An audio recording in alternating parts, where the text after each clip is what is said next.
Assalamualaikum warahmatullahi wabarakatuh. Saat ini saya sedang berada di Museum Kota Langsa atau yang sering disebut dengan nama Balai Juang oleh masyarakat Kota Langsa. Dan ini adalah kondisi luar dari Museum Kota Langsa ini. Balai Juang adalah bangunan berdinding putih peninggalan kolonial Belanda yang terlihat jelas melalui arsitekturnya yang unik. Museum ini terletak di tengah kota dan dibuka oleh wali kota pada tanggal 22 Januari 2019 sebagai Museum Kota Langsa. Untuk mempertahankan ciri klasik bangunan, bentuk asli bangunan tetap dipertahankan dan tidak pernah diubah mengikuti perkembangan. Nah, ketika Belanda pertama kali tiba di Kota Langsa dan menjadikannya sebagai basis pemerintah Aceh, Belanda membangun gedung ini sebagai kantor perusahaan perkebunan dan markas besar Belanda. Pada saat itu juga, gedung ini digunakan sebagai fasilitas percetakan uang yang disebut dengan bon kontan, senilai Rp100 sebagai alat transaksi pada saat itu. Dan ketika Belanda menyerah kepada Jepang, bangunan ini pun diambil alih dan digunakan sebagai markas tentara Jepang. Gedung ini juga sempat menjadi kantor Bapeda Aceh Timur. Halo semuanya, saat ini saya sudah berada di dalam Museum Kota Langsa. Tepatnya saya sedang berada di lantai 1 gedung ini. Dan ini adalah beberapa barang bersejarah yang ada di lantai 1 gedung ini.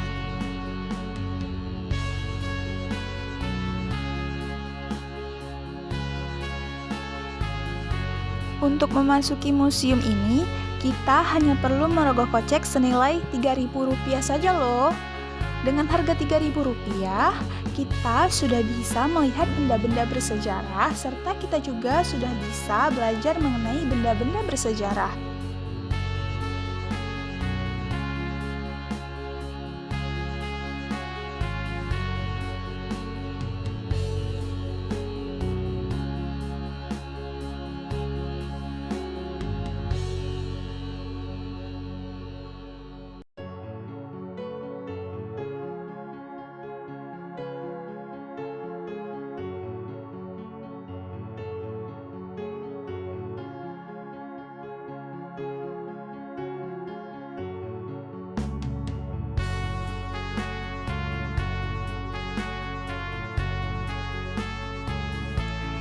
Saya tidak akan menjelaskan mengenai barang-barang bersejarah yang ada di lantai 1 ini.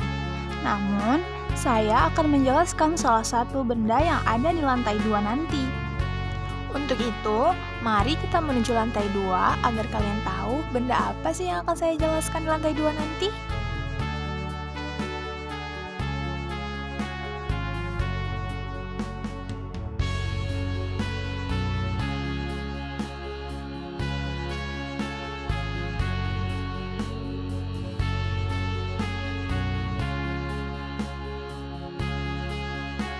Nah, saat ini saya sudah berada di lantai 2 museum ini. Dan ini adalah penampakan beberapa barang bersejarah yang ada di lantai ini. Mari kita lihat, ada apa aja sih di lantai 2 ini?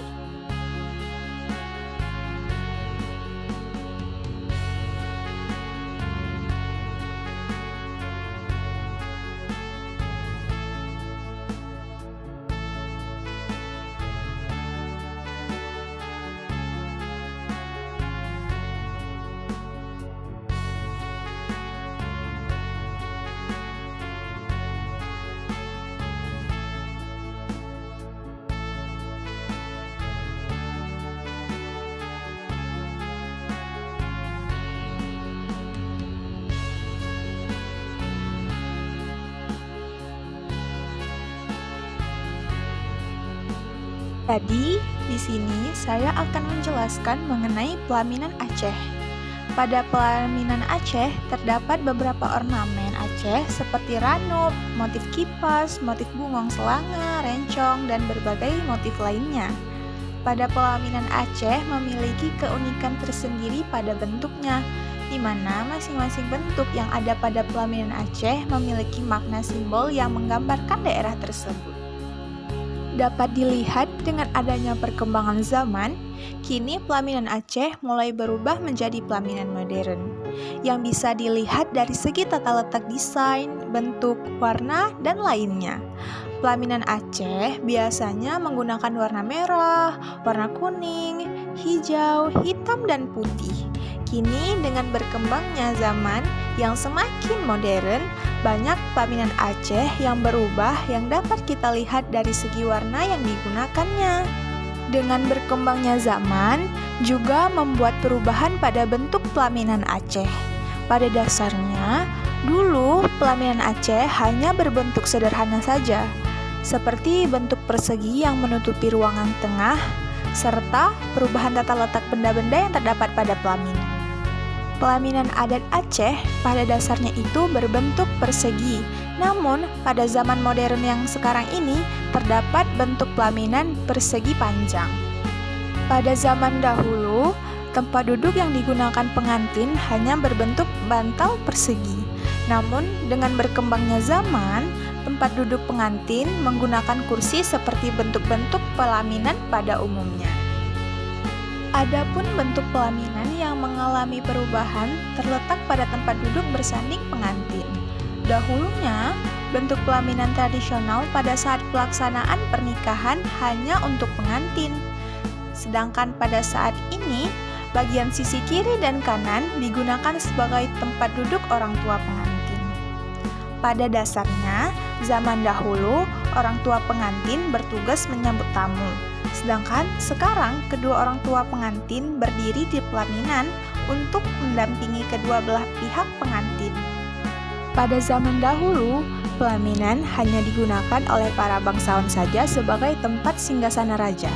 Namun, seperti yang kita ketahui, kini dengan berubahnya zaman, pelaminan sudah menjadi merakyat. Pelaminan tidak hanya digunakan sebagai tempat pengantin saja, kini pelaminan juga digunakan sebagai tempat acara-acara besar seperti sunatan, akikah, 7 bulanan, dan sebagainya. Sekian video saya, semoga bermanfaat bagi teman-teman semua ya.